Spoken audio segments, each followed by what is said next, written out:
नमस्कार, स्वागत करते हैं स्टडी BNY चैनल पर। दोस्तों, आज के वीडियो में हम एक्सीलरेशन यानी त्वरण के बारे में बात करने वाले हैं। और दोस्तों, ये सारे टॉपिक किसके अंतर्गत हम पढ़ रहे हैं? तो मोशन यानी गति के अंतर्गत। और ये जो है मैकेनिकल जो फिजिक्स है उसके बेसिक पार्ट हैं, सारे बेसिक पार्ट हैं। अगर मैकेनिकल फिजिक्स आपको जानना है तो ये सब जानना बहुत ही अत्यंत आवश्यक है। तो चलिए शुरू करते हैं। सबसे पहले हम बात करते हैं मोशन में। तो मोशन में यानी ये जो चैप्टर है इसमें हम लोग सबसे पहले किसको पढ़े? दूरी और विस्थापन को पढ़े। और दूरी क्या थी? तो एक तरह से ये अदिश राशि थी और विस्थापन क्या था? सदिश राशि था। अब इस दूरी की दर को जब हम समय के साथ परिभाषित किए तो क्या निकल के आया? चाल निकल के आया। और विस्थापन से क्या निकल के आया? वेग निकल के आया। चूंकि दूरी अदिश राशि है तो चाल भी क्या थी? अदिश राशि थी। लेकिन विस्थापन क्या था? एक सदिश राशि थी और इसकी दिशा क्या थी? प्रारंभिक बिंदु से अंतिम बिंदु तक, यानी फर्स्ट इनिशियल पॉइंट से लास्ट पॉइंट तक। और वेग की जो दिशा थी वो क्या थी? विस्थापन की दिशा। आइए वेग के बारे में बात करते हैं। सामान्य परिस्थितियों में कोई भी गतिमान वस्तु का जो वेग होता है वो परिवर्ती होता है। जैसे हम और आप दौड़ते हैं या चलते हैं तो कभी तेज चलते हैं या फिर कभी कम चलते हैं। ठीक उसी प्रकार जितनी भी गाड़ियां हैं, वाहन है, उसमें भी वेग क्या होता है? परिवर्तन होता है। लेकिन इस वेग के परिवर्तन की गणना किस प्रकार की जाए? सबसे पहले इसको गणना करने का विचार गैलीलियो को आया और गैलीलियो ने वेग परिवर्तन की गणना को सबसे पहले दूरी के सापेक्ष निकालने का प्रयास किया। लेकिन बाद में मुक्त पतन के वेग परिवर्तन की गणना या फिर आनत जो झुके हुए समतल होते हैं उस पे किसी वस्तु के वेग परिवर्तन की गणना करने में और अन्य शोधों से ये पता चला कि किसी वस्तु के वेग का जो परिवर्तन है उसे समय के सापेक्ष निकाला जाए। यानी वेग परिवर्तन की जो दर है इसको किसके सापेक्ष? समय के सापेक्ष। यानी वेग परिवर्तन जो है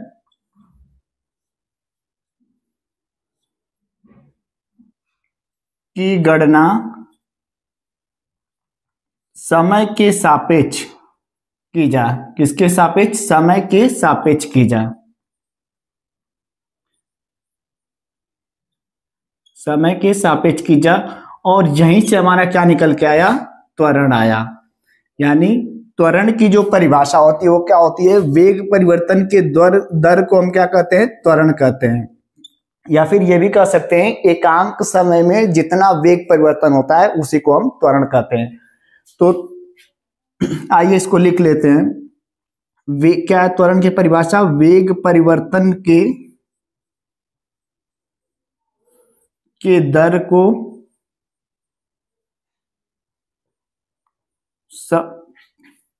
त्वरण कहते हैं। क्या कहते हैं? वेग परिवर्तन की दर को त्वरण कहते हैं। त्वरण कहते हैं। दूसरे शब्दों में कहें तो दूसरी परिभाषा हो जाएगी एकांक समय में होने वाले वेग परिवर्तन को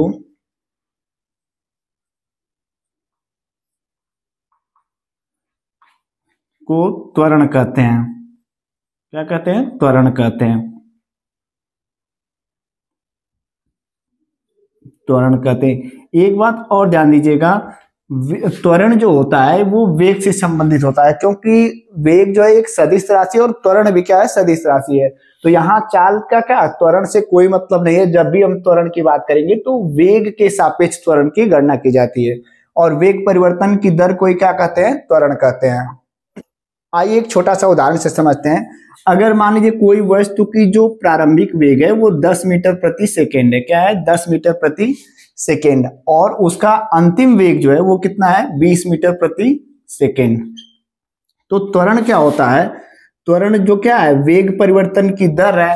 यानी वेग परिवर्तन कितना होगा? तो जो ज्यादा होगा उसमें से कम v माइनस यू, यानी अंतिम वेग माइनस प्रारंभिक वेग। और बता में क्या दर है? तो दर को हमेशा किससे गणना करते हैं? t से। तो यहाँ भी परिभाषा में भी क्या है? एकांक समय में होने वाले वेग परिवर्तन को, यानी क्या है? ये समय से रिलेटिव है, समय के सापेक्ष है। तो यहाँ से वेग परिवर्तन क्या निकलेगा? अंतिम वेग माइनस प्रारंभिक वेग बटा के t। यहां से क्या हो जाएगा? 20 माइनस 10 बटा के, यहाँ टाइम ले लीजिए, टाइम 1 सेकेंड ले लीजिए, तो 1 हो जाएगा। तो कितना वेग परिवर्तन हो रहा है, तो 10 मीटर प्रति सेकेंड स्क्वायर। सेकेंड स्क्वायर कैसे होगा, इसका मात्रक निकाल लेते हैं। तो इस त्वरण का मात्रक क्या होगा, ये क्या है, वेग है। तो वेग को क्या होता है, दूरी बटा समय, यानी दूरी को किससे डिनोट करते हैं, मीटर से, m अपॉन टाइम को t से बटा t। यहां से क्या हो जाएगा, इसका मात्रक क्या निकल के आ जाएगा, मीटर प्रति सेकेंड स्क्वायर। तो त्वरण का जो मात्रक होता है, एसआई मात्रक जो होता है, वो क्या होता है, त्वरण का मीटर प्रति सेकेंड स्क्वायर। जबकि सीजीएस पद्धति में क्या होगा, एसआई पद्धति में तो ये होता है सीजीएस में, तो सीजीएस में मीटर की जगह हम क्या इस्तेमाल करते हैं, सेंटीमीटर। तो क्या हो जाएगा, सेंटीमीटर प्रति सेकेंड स्क्वायर। अब आइए त्वरण के प्रकार कितने हैं उनको जानने का प्रयास करते हैं। त्वरण को हमने जान लिया, क्या त्वरण, वेग परिवर्तन की दर को त्वरण कहते हैं, या फिर दूसरी परिभाषा क्या है, एकांक समय में होने वाले वेग परिवर्तन को त्वरण कहते हैं। त्वरण कैसे निकालते हैं, तो त्वरण बराबर क्या होता है, अंतिम वेग माइनस प्रारंभिक वेग बटा के टी। इसका एसआई मात्रक क्या होता है, मीटर प्रति सेकेंड स्क्वायर, और सीजीएस में क्या होता है, सेंटीमीटर प्रति सेकेंड स्क्वायर। सबसे पहले एक ग्राफ को देखते हैं, यहाँ हम चाल ले लेते हैं और यहाँ ले लेते हैं टाइम। अगर जीरो चाल में क्या है, इसका वेग जो है 0 है, 1 सेकेंड में क्या होता है, 5 हो जाता है, फिर दूसरे सेकेंड में क्या हो जाता है, 10 हो जाता है, तीसरे सेकेंड में 15 हो जाता है, चौथे सेकेंड में क्या हो जाता है, 20 हो जाता है। एक दूसरा ग्राफ लेते हैं, ये भी v अपॉन v और t का है, जहां वेग 0 पे 0 है, 1 सेकेंड पे 5 है, फिर दूसरे सेकेंड पे 7 है, फिर तीसरे सेकेंड पे 11 है। अब जहां क्या दिखाई दे रहा है, प्रत्येक 1 सेकेंड में जो वेग परिवर्तन हो रहा है, यहाँ 0 से कितना 5 हो रहा है, फिर अगले सेकेंड में कितना 5 हो रहा है, फिर अगले सेकेंड में कितना 5 हो रहा है, फिर अगले सेकेंड में कितना वेग बढ़ रहा है, 5। यानी प्रत्येक समय वेग परिवर्तन क्या हो रहा है, समान हो रहा है। तो ऐसे त्वरण को हम क्या कहते हैं, जब वेग परिवर्तन हमेशा क्या हो, समान वृद्धि हो वेग परिवर्तन में, तो इस स्थिति को हम कहते हैं एक समान त्वरण। क्या कहते हैं, एक समान त्वरण। दूसरे ग्राफ से क्या समझ में आ रहा है, 0 टाइम पे तो 0 है, लेकिन 1 सेकंड में कितना है, पहली बार 5 बढ़ रहा है, यानी चेंज कितना है, 5 है। फिर 1 से 2, यानी फिर अगले 1 सेकंड में कितना बढ़ रहा है, 2 बढ़ रहा है, फिर अगले 1 सेकंड में 4 बढ़ रहा है। तो ये किस प्रकार का त्वरण है, असमान त्वरण। कैसा है, असमान त्वरण, असमान त्वरण। परिभाषा कैसे आप लिख सकते हैं, आप पढ़ सकते हैं, जब वेग परिवर्तन की दर प्रत्येक सेकेंड समान हो तो ऐसे त्वरण को क्या बोलते हैं, एक समान त्वरण बोलते हैं। और जब वेग परिवर्तन की दर प्रति सेकेंड असमान हो या भिन्न भिन्न हो तो ऐसे त्वरण को क्या कहते हैं, असमान त्वरण कहते हैं।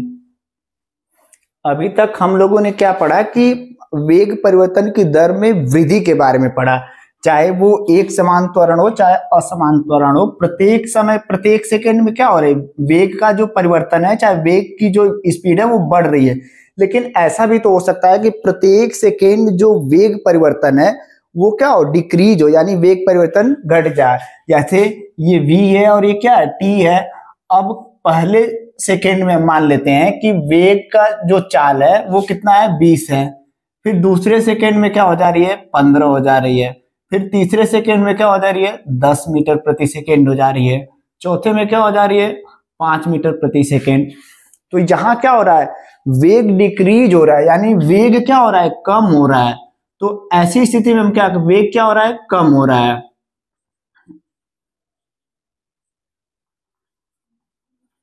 तो क्या कह सकते हैं, ऋणात्मक त्वरण बिल्कुल कह सकते हैं, लेकिन इसे सामान्य रूप से हम क्या बोलते हैं, ऐसी जब वेग कम होगा, क्या होगा, जब वेग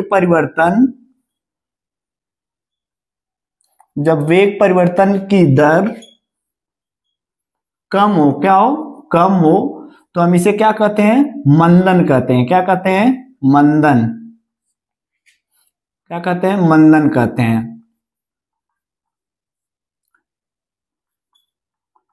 ये त्वरण को ही परिभाषित किया गया है, लेकिन दूसरे शब्दों में, जब वेग परिवर्तन यानी मान क्या और ऋणात्मक में आए, वेग परिवर्तन प्रत्येक समय के साथ घटे, तो ऐसी स्थिति में हम त्वरण को क्या बोलेंगे, मंदन बोलते हैं। अब जैसे हम लोग पढ़े थे कि वेग की जो क्या होती है, वेग का मान क्या हो सकता है, शून्य हो सकता है, धनात्मक हो सकता है, और क्या हो सकता है, ऋणात्मक हो सकता है। और यह सदिश राशि और वेग की जो दिशा थी वो क्या थी, विस्थापन की दिशा थी।